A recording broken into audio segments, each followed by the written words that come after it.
Ayun oh, mga amigo. Narito kami ngayon sa kay Ichibang. Oh.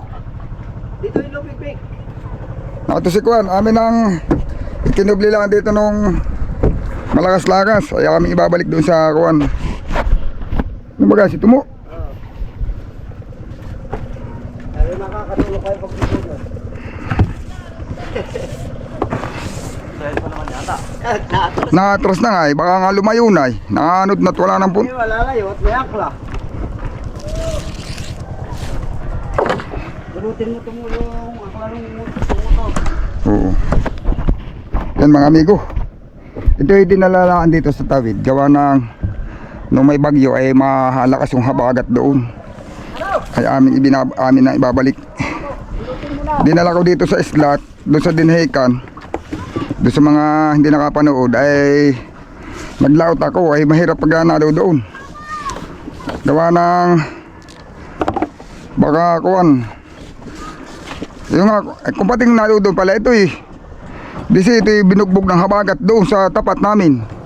Gawa ng walang mag-aasikaso mga amigo ay.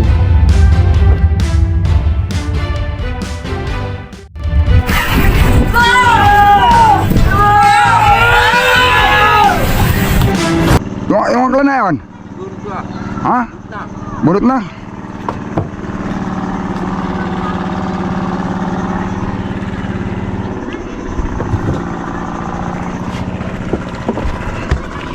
Bibitin lang natin ito, tumo. Hindi naman natin bubuhatin ito eh.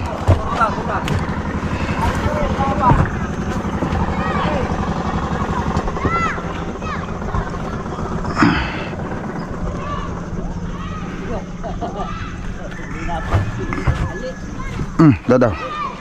Oh. Lu. Pala naman hindi nakakapitan. Hindi naman pala nakabaon ito. Daw.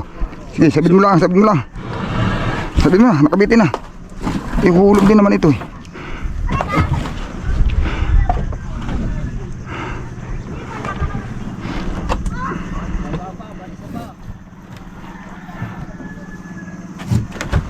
Hindi naabot yan. Bibirahin na namin. Yun, babalik lang namin mga amigo doon sa tapat mismo. Pinukubli lang ito dito at kaway. Dapat pala pinaandar na natin. Tayo naman pala 4. Tayo naman nahuli lang ang maging 4. Parada. Ha? Hindi tayo naging 4 kaagad ay.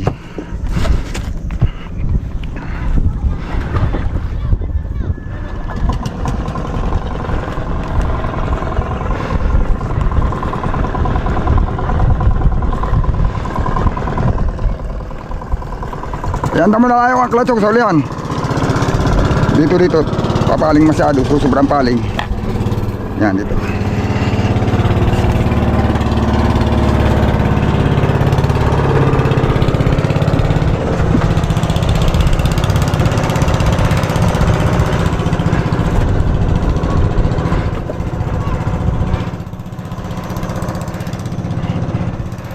Tanda mo na lang ang kalay dyan, Terong, mamaya.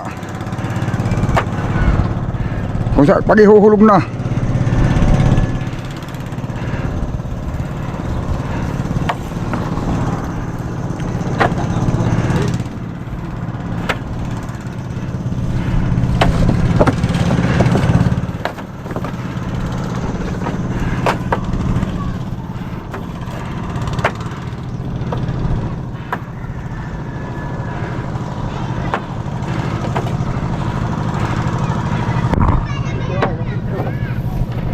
Ha?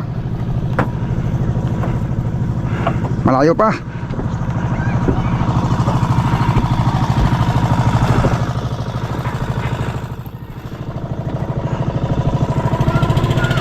Tama yung layo, kaya lang ay kawan.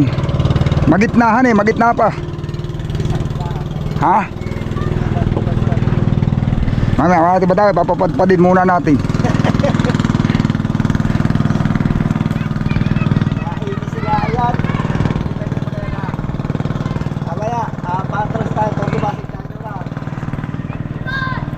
Kahit naman siguro dito yung layo. Kaya lang ay magitnang masyado.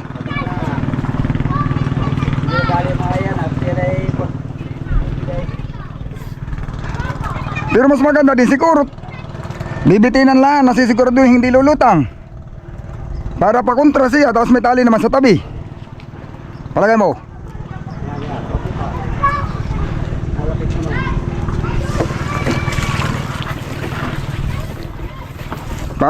Parang kontrahan baga. Ang kasi nalapit din naman doon. Baka masyado na malapit yung angkla. Malayo yata yung kwanayan, yung pang bato. Ihanda muli yung bato. Dapat tayo dito sa may hindi lulutang.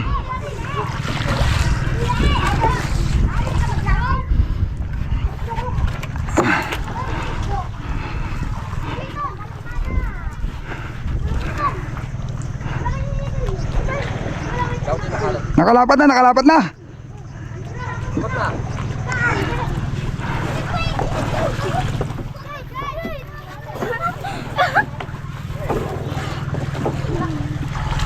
Ano? Bira na, bira.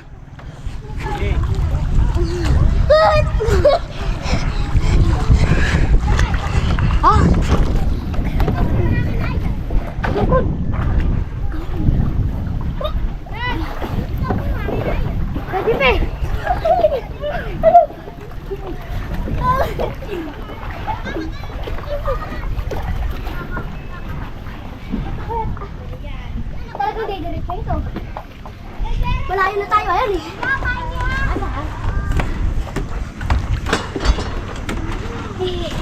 Good! Hello!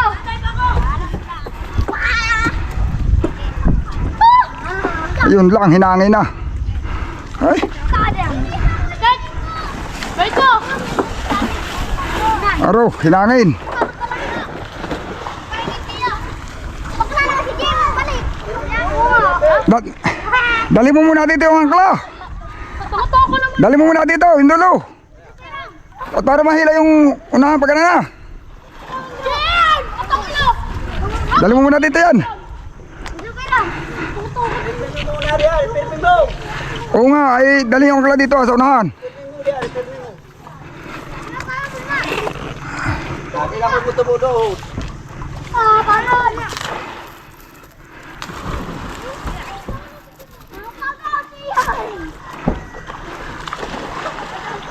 Dapat wala pinandar na lang. Apat naman kami.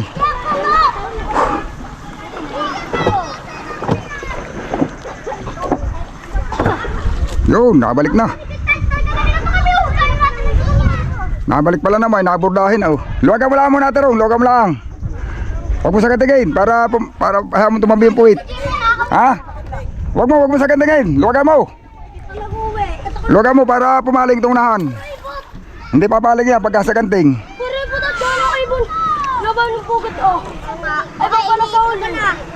Nasa ulo eh. Si Jim tayo nag-aling. Yun, dali baga. Huwag lang.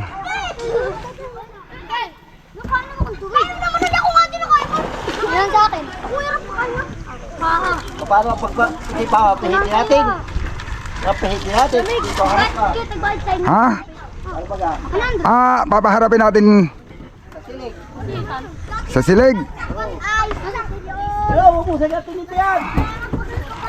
Ay pala naman, di mamaya mo bira, dali mo na yan sa ako na. Dali mo na yan doon, ikot mo na, dito yung angkla. Di ba? Mga katibakar di ba? Di araw. Alay, nahawakan. Hindi, luwagan mo, para umatras. Tarang, dito yung angkla na yan.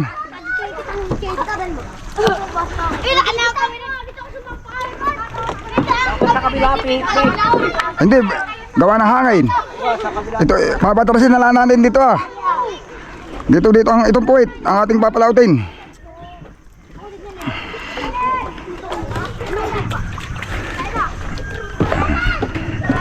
Kaya harap pala dito at yung silig daw dito ay malakas ay palabas. Yan.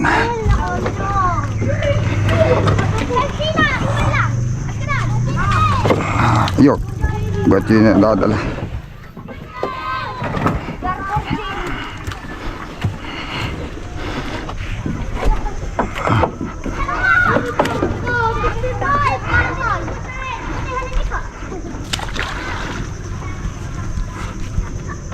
Wala, kaya sagwan, ha? Kaya sagwan.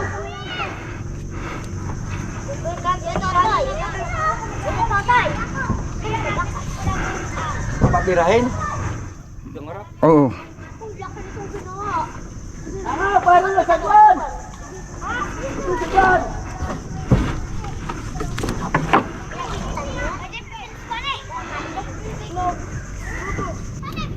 Ay, baka dyan, pagka inahulog kayo, pagkain kayo.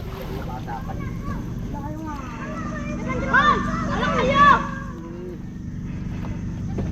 Oo, babangga. Bali. Wala kayo! Hoy! Hinihingi naman kayo! Hoy! Ito kayo na sulakan!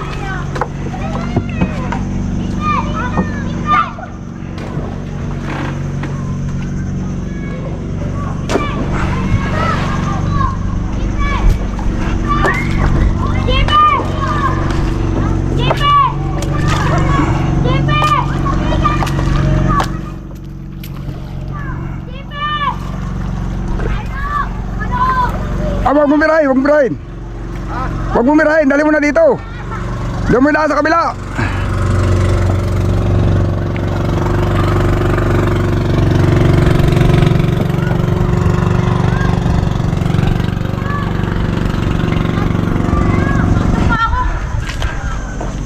Sino ito mo? Sino nagbibira?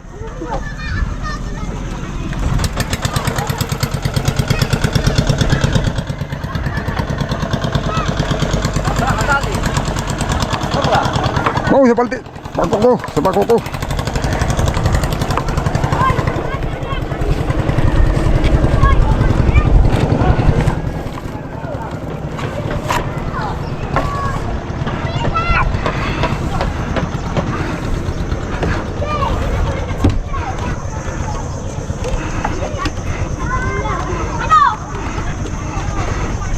Ayun mga amigo.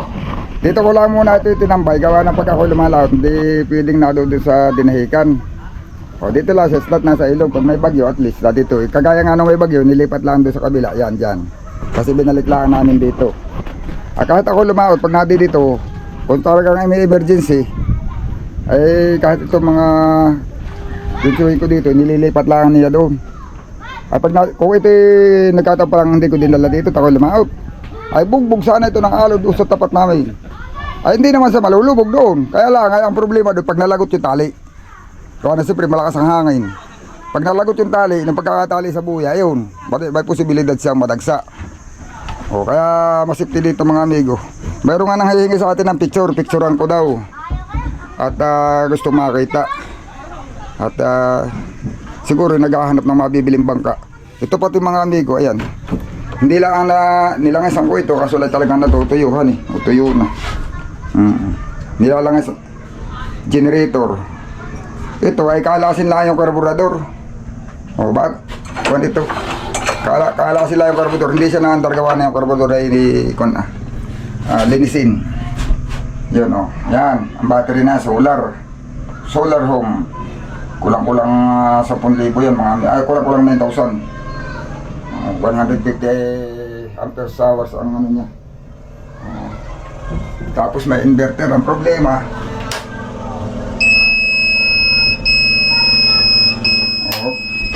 lobat pa mga amigo. Lobat. Gawa ng ang nakakabit na panel yung maliit. Yun. Ito, linis lang mga amigo. Ang kulang. Ay kahit linisin mo, nadumi, gawa na hindi ginagamit ay. Maganda ang taas nito mga amigo. Itong bangko nito, ito tanggal, hinuhugot lang ito pataas. Hugot ito pataas, ito nahuhugot din. Tapos ito nilalagay ito dito. Doon. Para pagka gusto pag matutulog, ilagay lang yung sahig yan. May mga sahig yan dito mga amigo. Kabilaan. May stereo pa, natugtog din yan. May cabinet ako din. Yan ang gamitan ko dito mga amigo ay. Ito. Lagay ko dito ang limit.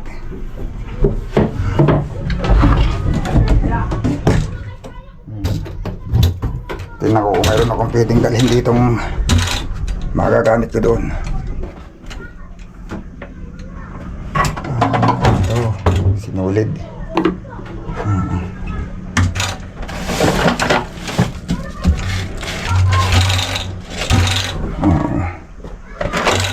Ay, wala kasi raw na expert na yan.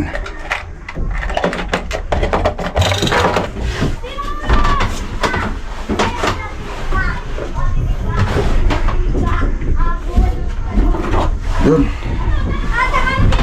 Pag may kursunada mga amigo, nandito lang ito. Dati ko na itong pinasuhan ng 800 kasama lahat mga amigo. Yan, may BMS na rin yan. Yung requirements na yan ng BIPAR yan, BMS. Saka may radyo, may kasamang radyo ito mga amigo. Hindi yung radyo na yan ha. May radyo talaga ito na yung HF, yung malaki, yung antena niya. Yung ito lang, ito ang Serana, yung radyo nito. Ito ay sa BHF naman yan. Ito naman ay HF, yung kahit sa parte ng Pilipinas mga amigo, abot. Pang buong Pilipinas na yan. Yan ang ano na yan. Tapos dalawang series. Kasama yan mga amigo, yung dalawang seriesan. Yun, parehas.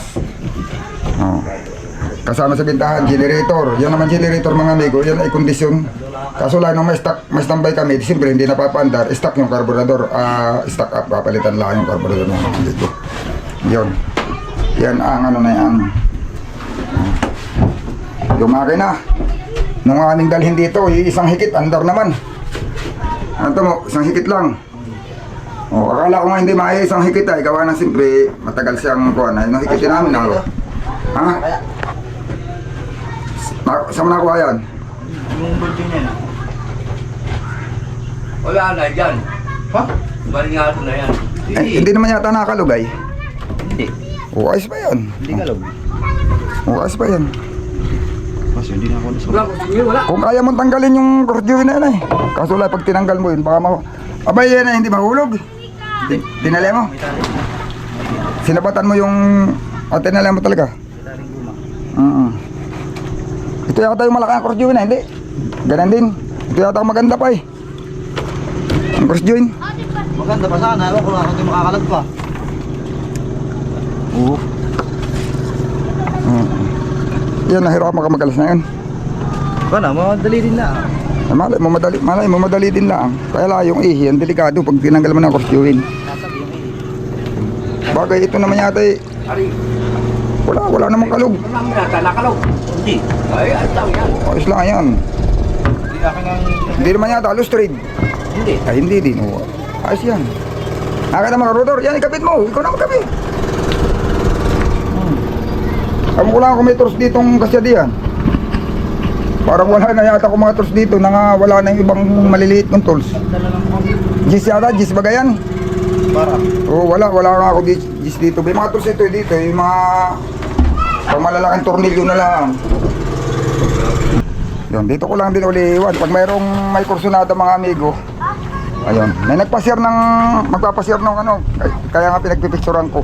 Ipapasa ko yung picture mga amigo sa ano, doon sa titingnan daw nila yung bangka kung magugustuhan nila.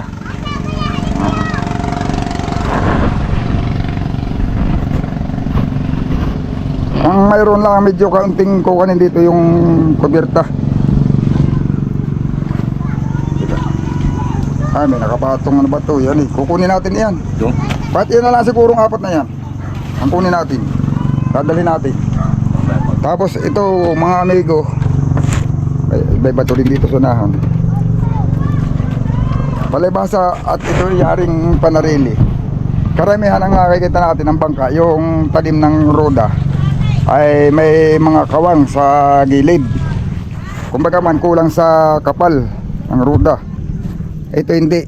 Tingnan mo, palibasa at panarili nakagawa. Sarili namin, kami din ang gumawa, mga amigo. Ang roda nito ay lapat. Ayan o. Lapat. Yan. Lapat yan. Wala yan tapal mga amigo. Nakasayad. Yan o. Pati hulihan. Ang lapad ng hulihan ng roda, yung kapal niya, ay lapat din yung plywood dito sa gilid. Dito ang karamihan na yan ay dito ay may mga kawang. Ay yung nagiging istakan ng tubig. Saka siyempre, pagka ganun, ibig sabihin nun, maliit yung ano, yung ruda. Pagka ganun, yung sabi saya papamalong. Ito lang. Natural lang naman sa mga bangkang luma yung mga may nangyayaring ganito takip. Pero yung kubirta matibay Yung takip talaga, siyempre kabubuklat-buklat niyan, may posibilidad na sisira talaga yan. Yan. Okay. Yung iba mga amigo, ito hindi mo maiwasan di si babaw. Hanggang ilalim mayroon siyang ganito, yan yung mga ganyan. Simula dito si babaw hanggang doon sa may puno ng kasko, may mga ganito. Karamihan ang makikita mong bangka na ganitong kortig, may mga ganyan. Pero ito dito lang ito mayroong ganyan. Pagdating doon sa ilalim wala. Wala. Saka ito nakakasingaw. Kaya yung ilalim tinaw nyo, napapansin mo parang tuyo. Nakakasingaw ito gawa ng ito may sahig. Putol yung sahig na yan dito, tapos ito sinahigan lang doon sa babaw. Yung nakakasingaw yan kasi ang bangka pag hindi nakakasingaw madaling mabulok yung plywood. Pag mahina din ang kahoy nabubulok din. Kung sabagay mga amigo, ang kahoy naman ito kahit magkuyom hindi basta-basta mabubulok. Kaya nga lang ay yung plywood yun ang madaling mabulok gawa ng simple. Pag uminit yung ilalim tapos hindi makasingaw, nakukuyom siya. Kaya ganun ang style ng gawa namin. Yun mga amigo, sana nga may makagusto na sa bangka natin. Yung nagsasabi na ano daw tayo, yung mapangalamang dahil luma ang bangka, mahal pa ko tayo kung magbenta. Alam mo mga amigo, hindi yun ipinipilit. Titignan nila, sila magpa-desisyon kung bibilhin nila. O sila nakakaalam nun. Desisyon naman nila yung pagbili. Ngayon, pag tinignan nila tayo nila, di huwag nila ituloy, ganun lang yun. O kaya lang, kasi ako bilang may-ari nitong bangka, alam ko kung ano yung kalidad ng bangka ko. O masyado daw mahal. Oo. Ikukumpara nila, mayroong nagkumpara sa atin na yung bangka daw sa kanila, ganito daw kalaki, 500 lang. Oh. Sa totoo lang mga amigo, 35 looking kinakarga namin dito, tapos yung bato na ganito 2005. 30 container na tubig, 22 container yung krudo. Malutang pa. Sabi nga nung aking mga kasama, bakit hindi daw namin dagdagan ng yelo? Ay ang problema ko mga amigo, kulang ako sa lalagyan. Ang plano ko sana dapat dito papalagyan ko ito ng bodega dito sa gitna para aris ang kargahan ng 40. Ayun, may bato pa nga yan doon mga amigo. Ayun. Tapos para bagang ano yan mga amigo pag magbibinta ka ng sasakyan, parang mayroon nga ako pwedeng ihalin tulad na nagpagawa ng bangka dito sa amin, dinala ng Subic. Ngayon, nung yung bangka niya ay 5 taon na, nakarinig siya ng bangka na nabibili, bago daw. Hindi natin sasabihin kung saan lugar, bago. Ang ano niya doon, at mabilis daw manakbo. Ang ginawa niya, ibininta niya yung bangka niya na dito rin galing sa Quezon, dito rin ginawa mga amigo sa amin. Ibininta niya at bumili siya ng bago. Kasi ibininta niya yung binta niya ng bangka niya kasi presyo lang din nung pagbili niya ng bagong bangka. Tapos ang nakabili pagkaroon lang din sa Subic. Di ngayon, siguro nga isip niya makakalamang siya kasi pares ang presyo, tapos yung bibili niya bago, yung binenta niya luma. Ay ngayon, nung dumating yung bangka niya mga amigo, 2 lautan lang, nabalian na ng ligason yung bago niyang bangka. Yung pala yung mga pangkaraniwang lawaan lang ang ginamit na pisa na kahoy. Nagamit naman niya yung bangka niya na yun ng kulang-kulang, hindi naman mahigit 5 taon, pero hindi umabot ng 6 na taon, nasira na. Yung kanyang bangka na ibininta ay yun, ginagamit pa, nagpalit lang ng plywood ng parka, pero yung bangka wala pang binago. Sabi nga nung financier namin, at isa lang yung aming financier, dapat bago daw nagdesisyon na ibenta yung bangka niya at bumili, hindi nagbase kung bago o luma yung bibilhin niya. Dapat tinignan niyo muna yung kalidad ng kahoy, kung matibay ba o hindi, kung magandang klase. Walang pagkakaiba yan dito sa bumili ka ng surplus na branded kaysa doon sa bumili ka ng bago na hindi naman pala branded. Yung surplus na binili mo pero branded, nasira na yung bago mong binili na hindi branded, pero yung luma pinakikinabangan pa. Parang ganun lang yan mga amigo. Kaya siyempre ang titingin dito yung bibili, kung branded ba o kung maganda ba yung klase, yung kalidad ng pyesa. Ganun lang yun. Hindi naman natin ipagpipilitan mga amigo kung hindi nila magugustuhan, sila ang kikilatis. Kaya pa nung naging doon sa nagko-comment na masyado daw mapanlamang kaya walang asinso, Kaya lang ako nagbibenta mga amigo dahil hindi na pakikinabangan ng bangka. Kaya ako binibenta dahil kailangan kong ibenta. O hindi naman lahat ng mga ng mga dahilan ay dapat alam pa ng mga viewers natin. Kaya siyempre may mga dahilan na dapat tayo na lang ang nakakaalam. Pero yung nagsasabi na may issue, ay kung may issue mga amigo, paano natin sumaibig? Tapos paano magkakaroon ng issue? Ay baka nga ito. Kung mayroon man akong kasama nito, sila pa nga ang unang nagdesisyon na kung may bibili, ibenta na lang. O paano naging issue yun? Kami mga amigo, nakigib lang ng tubig yung mga kasama ko. Iigib lang sila ng tubig. Tapos itong bato, ililipat namin doon. Idadagdag namin. Pwede na kaming lumaot. Yun, tapos ito sila Tumo, ito yung kasama ko nung nakaraan. At saka sino pa? Ayun si Indong, si Mar, si Kuya Alan. Bumalik na doon sa original niyang sinasakyan. Doon sa sinasakyan niya talaga. Yung isa kayang spring gamitin mo, yan yung bagong spring? Inipat ko din. Ha? Inipat ko din yung doon sa isa. O gawa nang yun ay malambot na, yung sobrang tigas ng bagot, yun ay yung bagay may repair na. Oo. Yung malalakad yung paa mo kasi sikat diyan, sobrang tigas. Yan naman mga amigo ay yun na yung original na bangka nila, kaya kabalik na sila. Ang kasama ko na yung isa, chewing ko tsaka ako sa kapinsa ko. Yun mga amigo, abangan nyo lang. Palaut kami ngayon. Yung mga susunod natin video. Sana marami tayong mahuli dahil mahaba-habang kalma tsaka maganda rin ang kain ngayon ng isda. Yun. Abang-abang lang mga amigo.